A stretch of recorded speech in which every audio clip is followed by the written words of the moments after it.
अवधूत चिंतन श्री गुरुदेव दत्त श्री स्वामी समर्थ स्वामी कृपा लाईफ चॅनलवर तुम्हा सर्वांचं खूप खूप स्वागत। आजचा दिवस तुमच्यासाठी सुखाचा आणि समाधानाचा जावो ही स्वामीचरणी विनंती। स्वामी भक्तांनो, तुम्ही श्रवण करत आहात श्री स्वामी चरित्र सारामृत या पवित्र ग्रंथातील सर्व अध्यायांचे मराठी अनुवाद। स्वामी भक्तांनो, तुम्हाला माहीतच आहे की चांगल्या लोकांची देव खूप परीक्षा घेत असतो, पण साथ कधीच सोडत नाही। आणि वाईट लोकांना देव खूप काही देतो, पण साथ कधीच देत नाही। तर या संदर्भात याचाच दाखला आजच्या या 13व्या अध्यायामध्ये तुम्हाला पाहायला भेटणार आहे की स्वामी महाराज आपल्या भक्ताची खूप परीक्षा घेतात, पण त्यांची साथ कधी सोडले नाहीत। आणि त्यांना भक्ती करण्यामध्ये जे अडथळे करत होते त्या किंवा जे वाईट कर्तव्य करत होते त्या लोकांना स्वामींनी कधीच साथ दिलेली नाही। तुम्ही देखील बघा, भक्ती करताना काही जणांना बऱ्याच अडचणी येतात, तर त्यावेळेस देव तुमची परीक्षा घेत असतो। अशा वेळी तुम्ही अजिबात न डगमगता अगदी श्रद्धेने आणि निष्ठेने सातत्याने देवाची स्वामींची भक्ती ही चालूच ठेवायची आहे, कारण त्यातूनच आपल्याला स्वामी भेटणार आहेत। चला तर मग सुरुवात करूयात आजच्या या 13व्या अध्यायाच्या मराठी अनुवादाला। सर्वप्रथम श्री गणेशांना वंदन करूयात। श्री गणेशाय नमः। श्री स्वामी चरित्र सारामृत ह्या पूर्ण ग्रंथात श्री बाळप्पा यांच्या व्यक्तिमत्वाचा फार मोठा प्रभाव दिसून येतो। बाळप्पा श्री स्वामी महाराजांच्या सेवेत मनापासून लीन होऊन गेलेत, पण त्यांच्या वाढत्या प्रभावामुळे महाराजांच्या सेवेकऱ्यांत मात्र इतर सेवेकरी खूप नाराज होऊ लागले। त्यातल्या त्यात श्री श्रीपाद भट्टांनी मात्र आपली हद्दच सोडली। त्यांनी त्यांच्या विरोधात अनेक कटकारस्थाने सुरू केलीत। त्यांचा एकमात्र उद्देश हाच होता की कोणत्याही परिस्थितीत बाळप्पा श्री स्वामी महाराजांच्या दरबारातून हटल्या गेले पाहिजेत। पण बाळप्पा तेथे निस्वार्थी भावनेने सेवा करत होते। बाळप्पा अगोदरपासून आपला व्यवसाय व आपला संसार करीत असल्याने त्यांना तेथे कोणतेही कामे करण्यास काहीच संकोच वाटत नव्हता। परंतु श्रीपाद भट व त्यांच्या प्रभावातील इतर सेवेकरी बाळप्पा यांना अनेक प्रकारची वायफळ कामे सांगून त्यांना परेशान करत असत, पण श्री बाळप्पा हे आपल्या खंबीर मनाने सर्व काही सहन करीत होते। त्यांनी आपले मनोबल कधीही कमी होऊ दिले नाही। एकदा श्री स्वामी समर्थ महाराज आपल्या सेवेकऱ्यांसोबत बसले असताना बाळप्पा यांना म्हणाले की निर्लज्जेसी सानिध्य गुरव। याचा अर्थ असा की जो शिष्य आपल्या गुरूंची कोणतीही सेवा करताना मनात कोणतीही अपेक्षा लाज न बाळगता आपल्या पूर्ण श्रद्धेने काम करतो, तेव्हा ते गुरुसुद्धा सदैव त्यांच्या पाठीशी उभे असतात व ते आपल्या शिष्यांना साथ देतात। अगदी ह्याच तत्वावर श्री बाळप्पा महाराज श्री स्वामी समर्थ महाराजांची अत्यंत समर्पित भावनेने सेवा करू लागले। परंतु हाच समर्पित भाव सुंदराबाई व त्यांच्यावर प्रभावित असलेल्या सेवेकरी यांना खटकत असे। एकदा काय झाले, एका रात्री श्री स्वामी समर्थ महाराजांना लघुशंका लागली, तेव्हा श्री स्वामी समर्थ महाराजांनी श्री बाळप्पा यांनाच जागे करून उठविले व आपल्याबरोबर लघुशंकेला घेऊन गेले।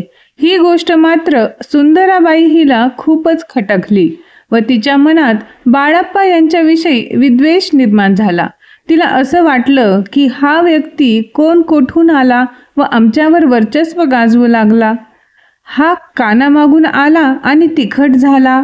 एकदा स्वामी समर्थ महाराजांच्या एका भक्ताने त्यांना चंद्रहार अर्पण केला, तेव्हा तो हार पुढे येणाऱ्या सणाच्या दिवशी आपण घालावा असा विचार अक्कलकोट येथील राणीसाहेबांच्या मनात आला।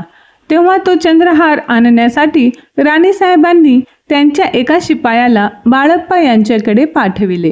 त्यावेळी बाळप्पा यांनी सांगितले की तो हार तर चोळप्पा यांच्या जबाबदारीवर आहे असे सांगून तो हार राणीसाहेबास देण्यास नकार दिला व पुढे असेही सांगितले की चोळप्पा यावेळी मठात राहत नाही, त्यामुळे ती जबाबदारी माझी नाही असेही सांगून त्यावर आपली असमर्थता प्रकटवली.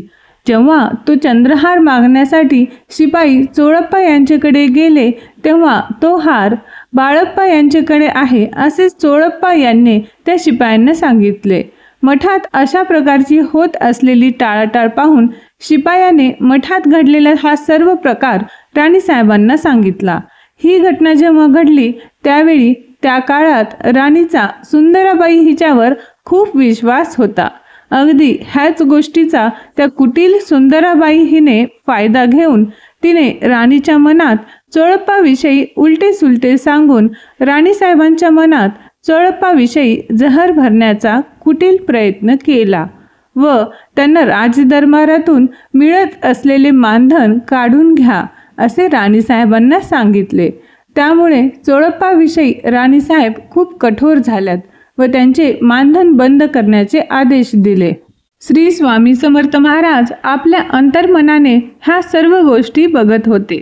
त्यामुळे श्री स्वामी महाराजांनी ह्या प्रकारात राणीसाहेबांवर हस्तक्षेप करून सर्व सत्य घटना राणीसाहेबांना सांगितली व त्यामुळे सुंदराबाई यांच्याकडून राणीसाहेब यांच्याकडे जो कुटील प्रयत्न सुंदराबाई यांनी केला होता तो फसला व श्री चोळप्पा यांचे मानधन पूर्ववत सुरू करण्यात आले. यानंतर सुद्धा सुंदराबाई व श्रीधर भट्ट थांबले नाहीत. ते एकदम बाळप्पा यांच्या मागेच लागले व कसेही करून बाळप्पा यांना मठाच्या बाहेर काढण्यासाठी कोणतीही कसर बाकी ठेवली नाही. तेव्हा श्री बाळप्पा यांच्या मनात असा विचार आला की आपण हा मठ सोडून पुढल्या दिवशी वापस जायला पाहिजे. पण त्याच रात्री बाळप्पा यांच्या स्वप्नात श्री स्वामी समर्थ महाराज आले व त्यांनी बाळप्पा यांना आदेश दिला की मठाशेजारी जवळच असलेल्या मारुती मंदिरात जाऊन बाळप्पा यांनी नामस्मरण करावे. श्री स्वामी महाराजांची ही आज्ञा पाळून बाळप्पा महाराज मारुतीच्या मंदिरात जाऊन श्री स्वामी समर्थ जय जय स्वामी समर्थ ह्या मंत्राचा जप करू लागले. पुढे सुंदराबाई हिचे कटकारस्थान श्री स्वामी समर्थ महाराज यांनी तेथील राजवाड्यातील कारोबारी श्री माधवराव बर्वे यांच्या निदर्शनास आणून दिले. त्यामुळे ह्या गोष्टीची दखल घेऊन सुंदराबाईविषयी अपराध नोंदविण्यात आला व त्यामुळे तिला अटक करण्यात आली.